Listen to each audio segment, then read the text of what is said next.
이번 국감을 통해서 어린이집에 대한 여러 가지 이야기를 쭉 잘 들으셨죠. 네.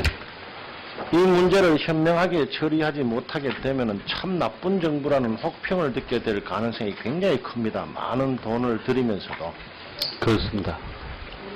이 지금 일부 기관에서는 어린이와 학부모를 위한다는 이 정책이 10만 명이 넘는 어린아이들이 국공립 어린이집에 가고 싶어서 대기를 하고 있고, 거기에 선생님들은 낮은 보수는 물론이거니와 열악한 근무 조건 때문에 고통을 호소하고 있고, 또 어린이집 운영자들은 국공립을 제대로 구별하지 못한 회계 규칙 때문에 자기네들을 비자발성 범죄자로 몰아넣는다고 이야기를 하고 있습니다. 아비규환이라는 말 합니까? 네. 무슨 뜻입니까? 아비규환은 불가에서 말하는 8개 지옥 중에서 2개의 지옥을 아비지옥과 규환지옥입니다.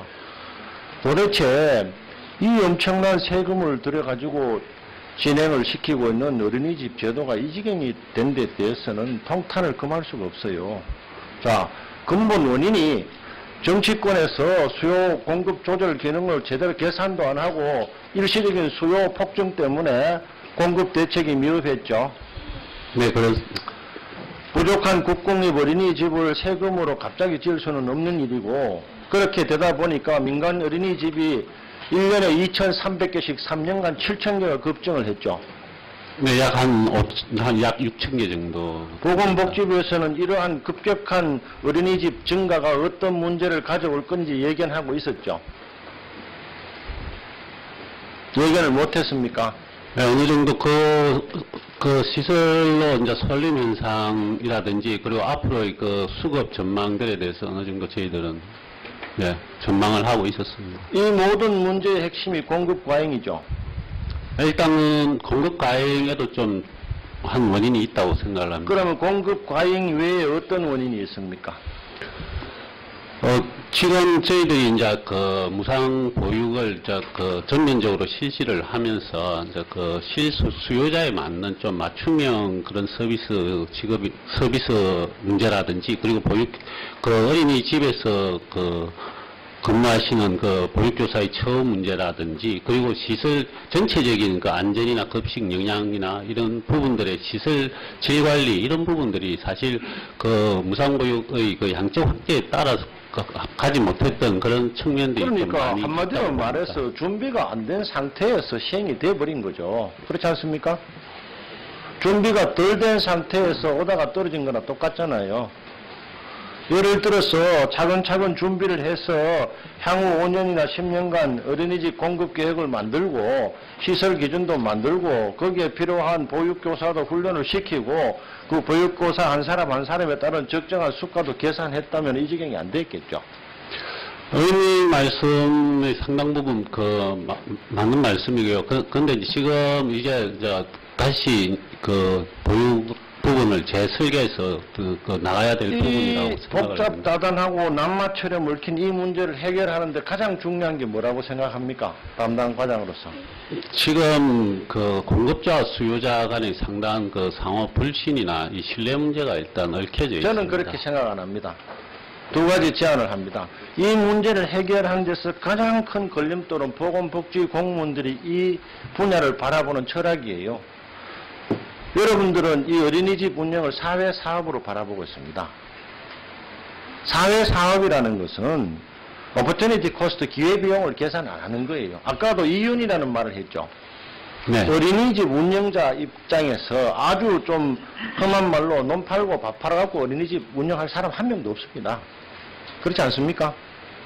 여러분들은 지금 이 기본 철학을 사회복지사업으로 몰아가고 있는 거예요. 그렇기 때문에 이 사회복지사업의 잣대를 맞춰버리니까 현실에 맞는 회계 기준도, 현실에 맞는 보육 수수료도 기준도 안 만든 거예요. 가장 큰 원인이 그겁니다. 어떻습니까, 본인 생각에? 네, 그 부분도 일정 부분은 좋습니다. 두 번째로는 공급 과잉 문제를 해결할 기본 프레임을 지금부터 짜야 됩니다.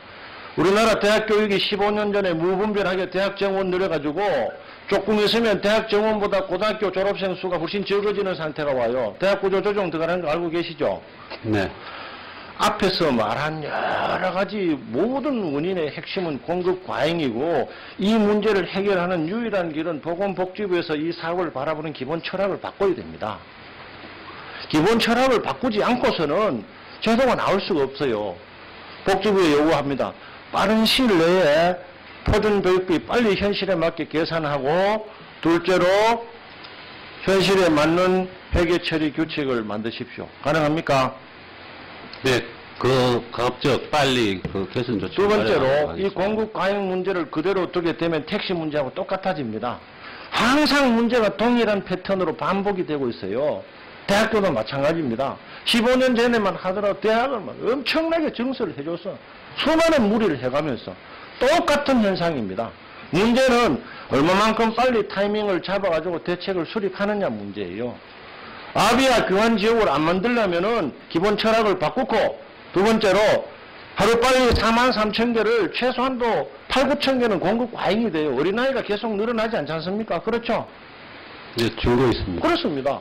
줄어나는데 어린아이는 줄어나는데 어린이집은 3년 동안 6,000개씩 늘렸다는 게 이게 말이 되는 이야기입니까? 어느 도단이지? 그런 현실적인 문제는 어쩔 수 없습니다. 이미 발생했기 때문에 좋아요. 그러나 이 문제를 해결하기 위해서 아까 복잡하다고 이야기했죠. 네. 복잡하게 생각하지 마십시오. 쾌도난마로 처리를 하세요. 이제 장관도 새로 바뀌고 또 국정감사도 마무리되고 있기 때문에 그 두 가지 문제를 요구를 하니까 장관 청문회 두 가지 계획을 세워서 장관한테 질문을 하면 답변할 준비를 해주세요. 네, 알겠습니다. 이사님.